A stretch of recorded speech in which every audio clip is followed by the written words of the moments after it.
Current fuse के इस online platform पर आप सभी का हार्दिक स्वागत है। आज हम राजस्थान के एक वीर योद्धा महाराणा प्रताप के बारे में अध्ययन करेंगे। महाराणा प्रताप का जन्म 9 मई 1540 को होता है तथा इनकी माता का नाम जयवंताबाई सोनगरा तथा पिता का नाम उदय सिंह था।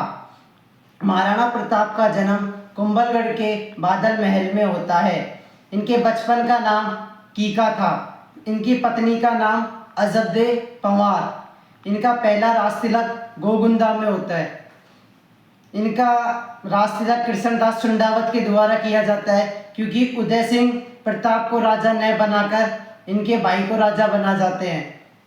इनका दूसरा राजतिलक कुंभलगढ़ के महल में होता है।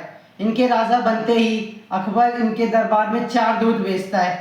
पहला जलाल खां कोरची 1572, दूसरा मानसिंह जब अकबर को प्रताप को समझाने के लिए आता है तो प्रताप बोलता है जब राजकुमार आए तो इधर से भी हमारा राजकुमार जाएगा।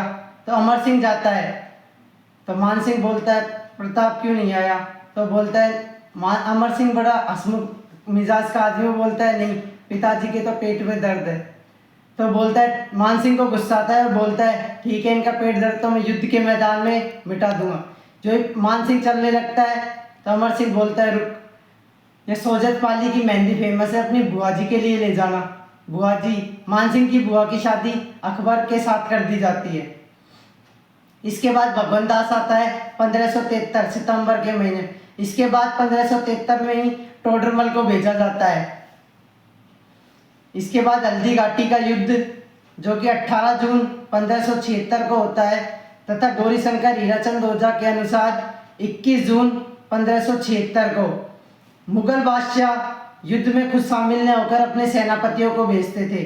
अकबर अपने 2 सेनापति भेजता है, मानसिंह तथा आसफ खां। मानसिंह को प्रथम बार स्वतंत्र सेनापति बनाकर भेजा जाता है। वहीं प्रताप की ओर से कृष्णदास चुंडावत, हाकिम खां सूर तथा भीलों की ओर से पुंजा आता है। बदायूनी इस युद्ध का आंखों देखा वर्णन करता है तथा वह बताता है कि प्रताप की सेना में 3000 सैनिक, वही हमारी सेना में 5000 सैनिक थे। और वह बताता है कि प्रताप की ओर से पहला आक्रमण इस तेजी से होता है कि हमारी सेना भागने लग जाती है। फिर मियत्तर खां अकबर के आने की झूठी खबर फैलाता है जिससे सेना रुककर युद्ध करने लगती है। मानसिंह के घोड़े का नाम मर्दाना था। प्रताप मानसिंह के हाथी के सामने अपना घोड़ा लाता है चेतक तथा उसके ऊपर तीर फेंकता है जिससे मानसिंह ओहदे में छुप जाता है तथा अपने प्राणों की रक्षा करता है। लेकिन मानसिंह इतना चतुर सेनापति था कि वह अपने हाथी के सूंड में तलवार लगा के रखता है जिससे चेतक जैसे ही नीचे उतरने को होता है तो उसके पैर कट जाते हैं, जो चेतक अच्छे से मूव नहीं कर पाता है। प्रताप चेतक को लेकर युद्ध भूमि से बाहर जाता है तथा बलीचा नामक स्थान पर चेतक की मृत्यु हो जाती है। वहीं पर चेतक की छतरी बनी हुई है। जाला विद्या प्रताप का वेश धारण करता है। इस युद्ध में किसी की भी जीत नहीं होती है, लेकिन बदायूनी जिस तरीके से अपनी पुस्तक में इसका वर्णन करता है तो अकबर मानसिंह तथा आसफ खां का दरबार में आना बंद कर देता है, जो इस बात को दर्शाता है कि इस युद्ध में अकबर की पराजय होती है क्योंकि अकबर अपने किसी भी मुकाम को हासिल नहीं कर पाता है। ना तो वह प्रताप को अधीनता स्वीकार करवा पाता है, ना ही उसे गिरफ्तार कर पाता है, ना ही उसको मार पाता है। हल्दी घाटी का युद्ध के अलग अलग इतिहासकारों ने अलग अलग नाम बताए। बदायूनी इसे गोगुंदा का युद्ध, अबुल फजल इसे खमनोर का युद्ध, वही कर्नल जेम्स टोड मेवाड़ की थर्मोपल्ली बताता है। अकबर आता है, अकबर उदयपुर का नाम बदलकर मोहम्मदाबाद कर जाता है।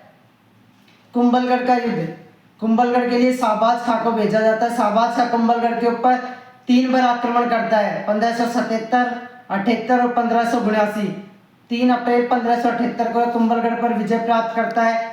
वहीं प्रताप कुंभलगढ़ को छोड़कर आवरगढ़ की ओर जाता है। वहीं चूलिया नामक स्थान पर प्रताप को भामासा मिलता है।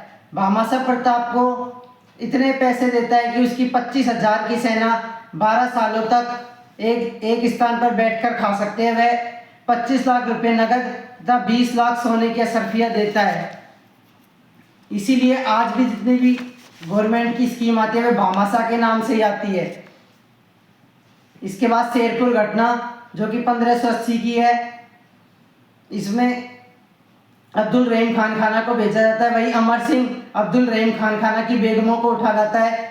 प्रताप उन्हें वापस तो लौटा देता है, लेकिन अकबर यह सूचना सुनकर अब्दुल रहीम खान खाना को वापस बुला लेता है। इसके बाद दिवेर का युद्ध होता है 1582 में, जब सुल्तान खां को भेजा जाता है। अमर सिंह इस युद्ध में सुल्तान खां को घोड़े समेत चीर के रख देता है।